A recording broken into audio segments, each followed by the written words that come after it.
আসসালামু আলাইকুম dear student of class 8। আজকে তোমাদের একটা সুন্দর টপিক পড়বো আমরা, কি গণিতের সার্কেল বা বৃত্ত বৃত্ত নিয়ে পড়বো। তোমাদের এটা অধ্যায় 10 ম্যাথের।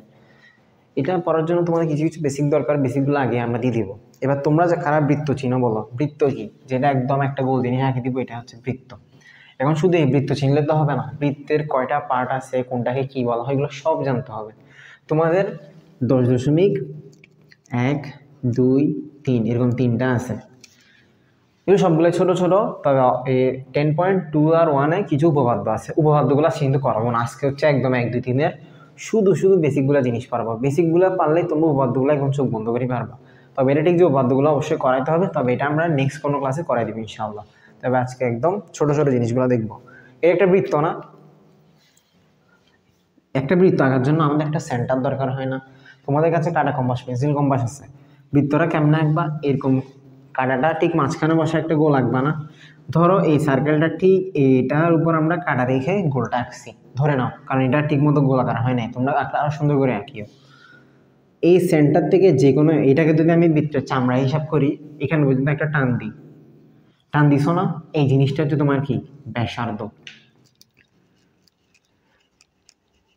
ব্যাসার্ধ, তাহলে ব্যাসার্ধ কি জিনিস? বৃত্তর কেন্দ্র থেকে বৃত্তের পৃষ্ঠ পর্যন্ত একটা যে দাগ দেওয়া হয় বা যে রেখা আঁকা হয়, ওইটা হচ্ছে ব্যাসার্ধ। আর এই যে গোল জিনিসটা আঁকছি, এটা কি বলা হয় জানো? বৃত্তচাপ। বৃত্তচাপ বা পরিধি। পরিধি বলা হয় পুরো অংশটাকে, বৃত্তচাপ বলা হয় একটা ছোট্ট অংশকে। ধরো এটা হচ্ছে তোমার বৃত্তচাপ, এটা বৃত্তচাপ, বাট পরিধি কি? পুরা জিনিসটা একসাথে হচ্ছে পরিধি। একদম এখান থেকে শুরু করি, ধরো মানে এই পুরা জিনিসটা হচ্ছে আমার পরিধি। পরিধি মানে কি? বৃত্তের পুরো পৃষ্ঠ, অর্থাৎ বৃত্তের পুরো সারফেসটাই হচ্ছে আমার পরিধি। আর একটা ছোট্ট পোর্শন হচ্ছে বৃত্তচাপ। আর এই রেখাটা কি? ব্যাসার্ধ। এবার আসা আমরা কিছু জিনিস শিখি। এই রেখাটাকে যদি আমরা পুরো টেনে দিই, একদম লম্বা টেনে দিই, এটা কি হয়ে যাবে জানো? ব্যাস। ব্যাস, ব্যাস হচ্ছে ব্যাসার্ধের দ্বিগুণ। তাহলে ব্যাস কি? ব্যাসার্ধ গুণ 2।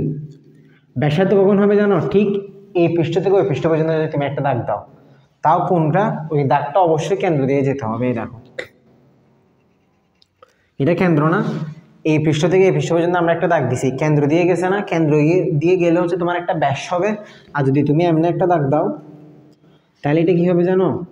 যে এই নামগুলো হয়তো তোমরা আগেও শুনে থাকতে পারো, শোনার কথাই, সব 6, 7 এগুলো পড়বা। যদি তোমার এক পৃষ্ঠ থেকে আরেক পৃষ্ঠ টান দাও, এটা যদি কেন্দ্র দিয়ে দেয় তাহলে কি হবে? ব্যাস। আর যদি এমনি দিয়ে দাও তাহলে ওইটা হবে কি? জ্যা। এই ব্যাসকে আরেকটা নামে কি ডাকা হয় জানো? এটা হচ্ছে বৃত্তের বৃহত্তম জ্যা। মানে এটাও যায় না, এরকম তুমি আরেকটা আঁকছো, এটাও যে এরকম আঁকতে আঁকতে যখন সর্বোচ্চটা এঁকে ফেলবে, ওই সর্বোচ্চটাকে তোমার হচ্ছে ব্যাস বলা হয়, বুঝছো? ছোটটা হচ্ছে যে, মানে তুমি এক পৃষ্ঠ থেকে আরেক পৃষ্ঠ টান দিছো, ওইটাই যে, বাট সর্বোচ্চ যেটা আঁকবা ওইটা হচ্ছে ব্যাস। ব্যাসকে হচ্ছে তোমার আর দিয়ে চিহ্নিত করা হয়, ছোট হাতের আর। আর ব্যাসার্ধকে চিহ্নিত করা হয়, সরি ব্যাসার্ধকে একটা ছোট হাতের আর দিয়ে চিহ্নিত করা হয়। আর ব্যাস কি বলছি না? দ্বিগুণ। তাহলে 2 ইন্টু আর হচ্ছে তোমার ব্যাস, ব্যাসকে ডি দিয়ে চিহ্নিত করা হয়। তাহলে ডি সমান হচ্ছে যে 2r। আর ব্যাসার্ধ হচ্ছে আর, আর আর বারবার হয়ে যাচ্ছে না? ব্যাসার্ধ আর, ব্যাস হচ্ছে 2r। এবার পরিধি আছে না? এবার পরিধি যদি আমি দৈর্ঘ্যটা নির্ণয় করতে চাই, কেমনে করব? পরিধি নির্ণয় করার আগে একটা জিনিস শিখাই। বৃত্তে একটা পাই নামক জিনিস সবসময় ইউজ করা হয়, এটা একটা ধ্রুবক। ধ্রুবক মানে কি? যে জিনিসটা কোনো চেঞ্জ হয় না। ধ্রুবক ধ্রুবক মানে কি বললাম? কি যে জিনিসটা কোনো চেঞ্জ হয় না, কনস্ট্যান্ট, অলওয়েজ সেম থাকবে, দুনিয়া উল্টায় যাক, এই ধ্রুবকের মান কোনো চেঞ্জ হবে না।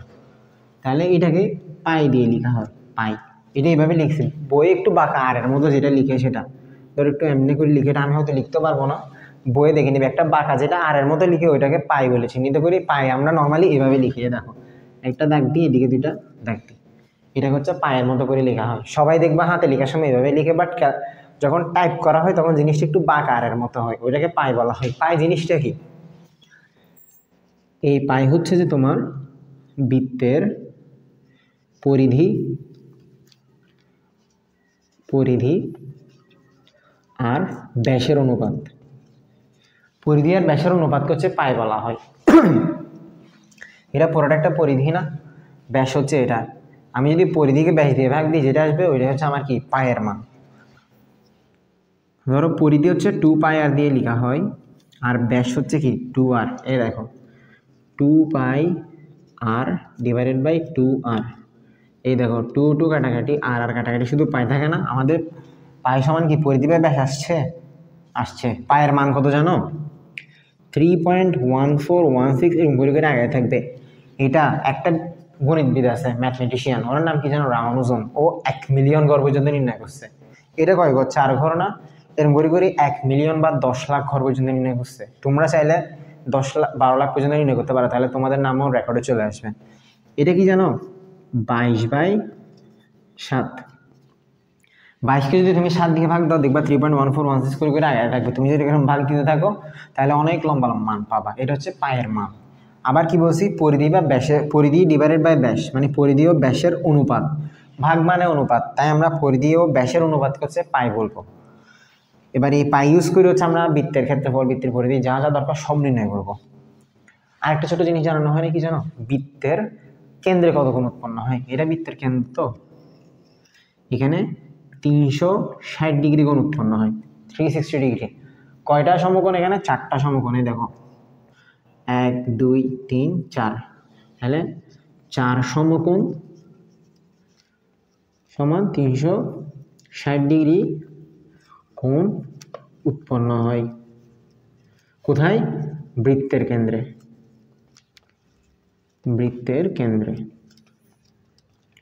তাহলে আমার বৃত্তের কেন্দ্রে 360 ডিগ্রি কোণ উৎপন্ন হয়েছে, 4টা সমকোণ উৎপন্ন হয়েছে। তাহলে আমি মোটামুটি ছোট ছোট জিনিসগুলো জেনে ফেলছি। এবার হচ্ছে সূত্রটা জানার ব্যাপার। এই দেখো ব্যাস হচ্ছে 2r।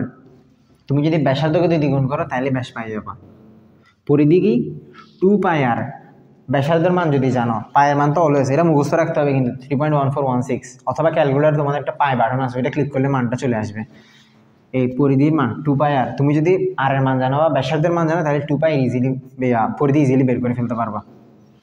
এবার আসে বৃত্তের ক্ষেত্রফল।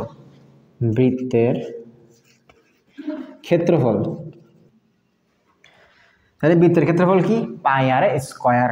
মানে কি? পাইকে তুমি ব্যাসার্ধের বর্গ দিয়ে গুণ দিবা, তাহলে এটার এককটা কি হবে? বর্গ একক। আবার এগুলো সবগুলোর একক কি হবে? শুধু একক হবে। কেন? কারণ এখানে মিটার না, পায়ের কি কোনো একক আছে? একক নাই। 2 এর কোনো একক আছে? একক নাই। তার মানে শুধু মিটার বসে যাবে না, সেন্টিমিটার বসে যাবে। আর কি? আর এর একক কি? মিটারের মানে তোমার দৈর্ঘ্যের একক যা বসে, মিটার, সেন্টিমিটার, মিলিমিটার, কিলোমিটার, যা যা বসে সব এখানে বসাতে পারবা। এখানে একটা জিনিস লিখলাম না, পাই পরিধি ও ব্যাসের অনুপাত। মানে তোমার পরিধি যত বড় হবে ব্যাসে তত বড় হবে, কারণ এই পাই এটা সবসময় ফিক্সড। তাহলে এই জিনিসটাকে আমরা ফিক্সড রাখার জন্য যদি আমি শুধু পরিধি বাড়াই, তাহলে যদি ব্যাস যদি চেঞ্জ না করি, শুধু পরিধি বাড়াই, তাহলে কি তোমার পাইটা সেম থাকবে না। তুমি যদি পরিধিকে 2 গুণ বাড়াও, তাহলে অবশ্যই ব্যাসকে 2 গুণ বাড়াতে হবে। পরিধিকে 10 গুণ বাড়ালে ব্যাসও 10 গুণ বাড়াতে হবে, কমাইলে 10 গুণ কমাইতে হবে, নাহলে তোমার এই পাইটা ফিক্সড থাকবে না। তাই পরিধি যত বড় হবে ব্যাসও কিন্তু তত বড় হবে। তাহলে আমাদের সব জিনিস শেষ। এবার হচ্ছে আমরা দুইটা ডিফারেন্ট জিনিস শিখবো, কি জানো? একটা হচ্ছে তোমার এরকম বেলন আকৃতির হচ্ছে জিনিসের পৃষ্ঠের ক্ষেত্রফল জানবো, আর হচ্ছে তোমার সমগ্র পৃষ্ঠের ক্ষেত্রফল জানবো। শুধু পৃষ্ঠের ক্ষেত্রফল আর সমগ্র পৃষ্ঠের ক্ষেত্রফল জানবো। বোর্ডে কি আঁকছি? একটা বেলন আঁকছি না? বেলন অথবা সিলিন্ডার, এইগুলো জিনিসগুলো আশা করি চিনো। সিলিন্ডার তো সবাই চিনে অ্যাটলিস্ট। সিলিন্ডারে যদি তুমি একদম আগাটা কেটে ফেলো, এই ঠিক মাঝখানের বোতলটা পাবা না? এর অনেকটা এরকম রাউন্ড শেপের সমবৃত্তভূমিক একটা সিলিন্ডার। তোমার সমবৃত্তভূমিক একটা ওয়ার্ড তোমরা বইয়ে পাবা। সমবৃত্তভূমিক মানে কি জানো? তোমার উপরের বৃত্তটা নিচের বৃত্তটা সেম হবে। একটু রাউন্ড শেপের না, উপর রাউন্ডটা নিচের রাউন্ডটা সেম হবে। যদি ডিফারেন্ট হয়, ধরো এটা ছোট এটা বড়, তাহলে তোমার এদিকে সমবৃত্তভূমিক হবে। এটা এরকম হয়ে যাবে না, অনেকটা চমাকৃতি হয়ে যাবে না? এই জন্য সমবৃত্তভূমিক বলছে, যাতে এই গোল আর নিচের গোলটা সেম হয়। তাহলে সোজা যদি দাগ টেনে দিয়ে আমাদের সিলিন্ডারটা পেয়ে যাবো আমরা। এগুলোর ক্ষেত্রফলটা কেমনে বের করে? যদি শুধু ক্ষেত্রফল, আগে আমরা পৃষ্ঠের ক্ষেত্রফল বের করি। পৃষ্ঠের ক্ষেত্রফল, বক্র পৃষ্ঠের ক্ষেত্রফল।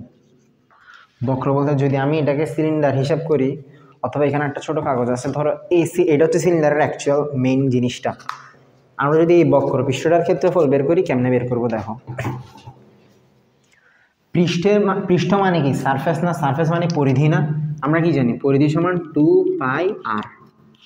তার মানে 2πr যদি আমরা হিসাব করি, দেখো এই গোল জিনিসটা, তো আমরা যদি 2πr হিসাব করি এই গোল জিনিসটার ক্ষেত্রফল পাবো না? বা এটা কোনটা? ধরো একটা সিঙ্গেল লাইনের না ক্ষেত্রফল পাবো, বা একটা সিঙ্গেল লাইনের পরিধি জানবো। তো আমরা যদি ক্ষেত্রফল বের করতে হয় তাহলে কি জানতে হবে? পুরোটা জানতে হবে না? তো পুরোটারটা একটা এইচ না? এটা লম্বাতে এইচ না, একটা উচ্চতা না? এই দেখো এবার আমরা শুধু এই জিনিসটার ক্ষেত্রফল 2πr, ক্ষেত্রফল না, এই জিনিসটার পরিধি জানি কত? 2πr। তাহলে এবার যদি আমি এইচ দিয়ে গুণ দিই বা উচ্চতা দিয়ে গুণ দিই, তখন এই পুরো জিনিসটার ক্ষেত্রফল চলে আসবে না? পুরো সারফেসটার ক্ষেত্রফল চলে আসবে না? এই জন্য এটাকে কি বলা হয়? 2πrh। তাহলে এটা কি বর্গ একক হবে? বর্গ একক। এটা কিসের ক্ষেত্রফল? তোমার বক্র পৃষ্ঠের ক্ষেত্রফল, মানে শুধু পৃষ্ঠটার ক্ষেত্রফল। এবার যদি সমগ্র ক্ষেত্রফল মানে পুরো ক্ষেত্রফলটা আমরা বের করতে চাই, তাহলে কি হবে? তখন এই বৃত্তগুলোরও ক্ষেত্রফল লাগবে না? এখানে কয়টা বৃত্ত আছে এই দেখো। আমার যদি এখন পুরো ক্ষেত্রফলটা দরকার হয়, তাহলে কি করব? এই বৃত্ত দুইটার ক্ষেত্রফল অ্যাড করতে হবে না? তাহলে একটা বৃত্তের ক্ষেত্রফল কি? πr square. তাহলে এখানে বৃত্ত কয়টা? নিচে একটা উপর একটা না? এই দেখো নিচে একটা উপর একটা বৃত্ত না? তাহলে দুইটা বৃত্ত, তাহলে 2πr স্কয়ার। আবার সারফেসের ক্ষেত্রফল আমরা কি জানি? 2πrh। 2 × πrh। এটা তোমাদের বই একদম কমন নিয়ে দেখা যাচ্ছে। আমি যদি এখান থেকে 2πr কমন নিই, তাহলে কি আসবে? r + h বর্গ একক, মানে ক্ষেত্রফলটা বর্গমিটার বর্গ সেন্টিমিটার এভাবে হবে। আচ্ছা, তোমাদের যদি জিনিসটা একটু সুন্দর করে বুঝাতে চাই, তাহলে কি করবো দেখো। আমরা এটা দিয়ে না একটা তোমার সিলিন্ডার বানাইছিলাম। এই ধরো এটা একটা সিলিন্ডার, এটার সারফেসের ক্ষেত্রফল বের করবো আমরা। এই সিলিন্ডারের পুরো পৃষ্ঠটা যদি আমরা এবার খুলি, এখানে কি এটা দৈর্ঘ্য না? এই দেখো এই জিনিসটাকে রাউন্ড শেপ হয়েছে না? মানে আমার এখন পরিধি লাগবে না, পরিধিটা 2πr না? তাহলে এইভাবে যদি আমরা খুলি জিনিসটা, এটা এখন দৈর্ঘ্যে কনভার্ট হয়েছে না? দৈর্ঘ্যটা কত? 2πr পাইছি না? এই দেখো এটা দৈর্ঘ্য, এটা আমরা এইভাবে খুঁজছি। এটা কি বৃত্তের পরিধি না? 2πr না? এখন তার মানে আমরা দৈর্ঘ্য কি পাইছি? 2πr। এটা 2πr। তাহলে লম্বাটা কি? h না? উচ্চতা না? এই দেখো উচ্চতা কি h না? এটাকে যদি এবার h দিয়ে গুণ দিই, তাহলে আমার কি ক্ষেত্রফল চলে আসতেছে না? এই দেখো 2πrh। আর উপরে একটা বৃত্ত আছে, নিচে একটা বৃত্ত আছে না? এই দেখো 2πr স্কয়ার। একটা πr স্কয়ার তো দুইটা বৃত্ত না? এই জন্য 2 দিয়ে গুণ করছি। তাহলে 2πr স্কয়ার + 2πrh কি আসবে? 2πr × r + h। ইজিলি ক্ষেত্রফল বের করে ফেলতে পারো। তোমাদের এখানে আর h এর মান জানলেই এনাফ। তোমাকে বৃত্তের ব্যাসার্ধ বলবে আর সিলিন্ডারের উচ্চতা বলে দিবে, একদম সহজে বৃত্তের ক্ষেত্রফলটা নির্ণয় করতে পারবা। আশা করি একদম ফার্স্ট ক্লাস সবগুলো জিনিস বুঝছো। এখানে কোনো কঠিন জিনিস ছিল না, একদম সবগুলো জিনিস খুবই সহজ ছিল, আর আমি একদম সহজভাবে বোঝানোর চেষ্টা করছি। যদি কোনো প্রবলেম হয় আমাদেরকে অবশ্যই জানাবা। আর তোমাদের এখানে যে উপপাদ্যগুলো আছে, উপপাদ্য নিয়ে নেক্সট আমরা আরেকটা ভিডিও ছাড়বো ইনশাল্লাহ। তাহলে সবাইকে সালাম।